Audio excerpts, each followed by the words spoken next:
Et bienvenue dans cette vidéo. En analyse de données, il peut nous arriver d'avoir à gérer des données avec des devises. C'est pour cette raison que l'objectif de la vidéo d'aujourd'hui, c'est de voir comment utiliser le processeur ConvertCurrency du Prepare Recipe de DataIQ pour gérer des colonnes, des datasets qui comportent des devises. Donc, ce processeur, le ConvertCurrency, permet de convertir les devises d'une colonne, d'un dataset, en fonction d'un taux de conversion spécifié. Parce que cela va faciliter les comparaisons internationales, par exemple. Lorsque vous travaillez sur des données bancaires, ça peut être des situations à gérer ou d'autres types de données internationales. Donc, ça peut être des situations à gérer dans l'analyse de la donnée. Donc, pour ça, on va aller dans notre jeu de données. Est-ce qu'on a des exemples? Pour l'exemple ici, on va s'intéresser plutôt aux deux devises euro et dollar. Donc, ici, on a deux colonnes. On a une colonne où on a la valeur en devise et là, on a la valeur en euros.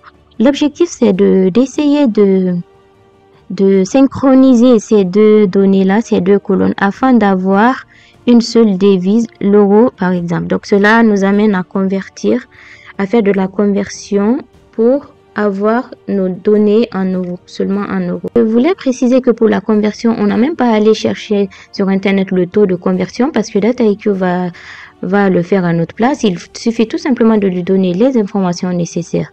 Donc pour ça, on a dit qu'on cherche à convertir cette valeur en dollars, on veut la convertir en euros. Du coup, pour ça, je vais aller chercher mon processeur, le ConvertCurrency, qui est là. Ma colonne en entrée, donc ça va être Sales. Yes, ok.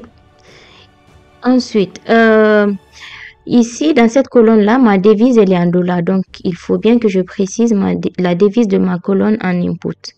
Donc, c'est en dollars USD. Maintenant, dans quelle devise je souhaiterais avoir ma colonne, mon résultat? Mon résultat, je veux l'avoir en euros, comme on l'a dit. Donc, je choisis l'euro ici.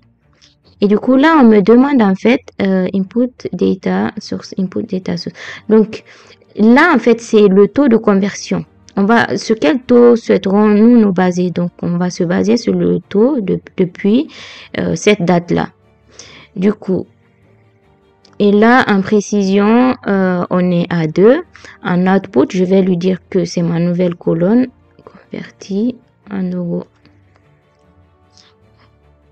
Donc, lorsque je fais ça, j'ai ma nouvelle colonne qui est là, qui a bien converti ma colonne d'ici en euros. Donc, cela nous amène à avoir une colonne, à avoir des données plutôt dans